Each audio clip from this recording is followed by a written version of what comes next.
2. Music in the Night. I feel at this time there are a few things you should know about Chester.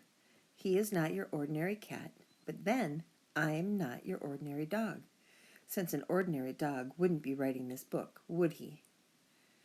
Chester came into the house several years ago as a birthday gift for Mr. Monroe, along with 2 volumes of G.K. Chesterton, hence the name Chester, and a first edition of Dickens's A Tale of Two Cities. As a result of this introduction to literature, and given the fact that Mr. Monroe is an English professor, Chester developed a taste of reading early in life. I, on the other hand, have developed a taste for books. I found Jonathan Livingston Seagull particularly delicious. From Chester's kittenhood on, Mr. Monroe has used him as a sounding board for all his student lectures. If Chester doesn't fall fast asleep when Mr. Monroe is talking, the lecture can be counted a success. Every night when the family is sleeping, Chester goes to the bookshelf, selects his midnight reading, and curls up on his favorite chair. He especially likes mystery stories and tales of horror and the supernatural. As a result, he has developed a very vivid imagination. I'm telling you this because I think it's important for you to know something of Chester's background before I relate to you the story of the events following the arrival of Bunnicula into our home. Let me begin with that first night. It seems that after I went to sleep, Chester, still stewing over the lost milk, settled down with his latest book and attempted to ignore the rumbling in his stomach. The room was dark and quiet.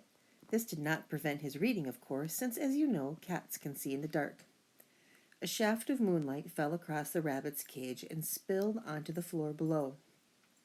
The wind and rain had stopped, and as Chester read Edgar Allan Poe's The Fall of the House of Usher, he became increasingly aware of the eerie stillness that had taken their place. As Chester tells it, he suddenly felt compelled to look at the rabbit. I don't know what came over me, he said to me the next morning, but a cold chill ran down my spine.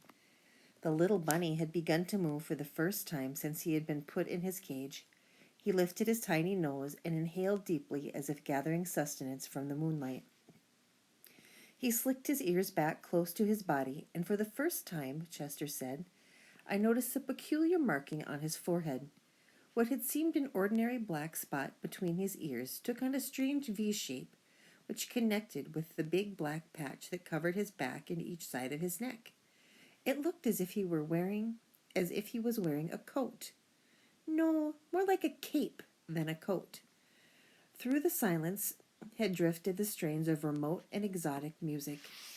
I could have sworn it was a gypsy violin, Chester told me. I thought perhaps a caravan was passing by, so I ran to the window. I remembered my mother telling me something about caravans when I was a puppy. But for the life of me, I couldn't remember what.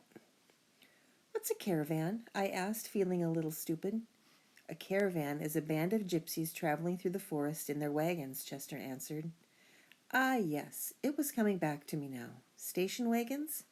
No, covered wagons. The gypsies travel all through the land, setting up camps around great bonfires, doing magical tricks, and sometimes if you cross their palms with a piece of silver, they'll tell you your fortune. You mean if I gave them a fork, they'd tell me my fortune? I asked breathlessly. Chester looked at me with disdain. Save your silverware, he said. It wasn't a caravan after all. I was disappointed. What was it? I asked. Chester explained that when he looked out the window, he saw Professor Micklewhite, our next-door neighbor, playing the violin in his living room.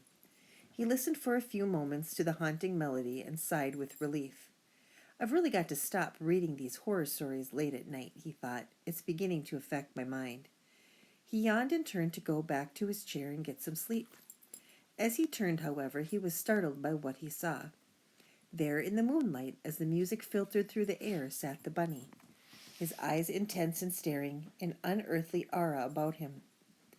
Now, this is the part you won't believe, Chester said to me, but as I watched, his lips parted in a hideous smile, and where a rabbit's buck teeth should have been, 2 little pointed fangs glistened.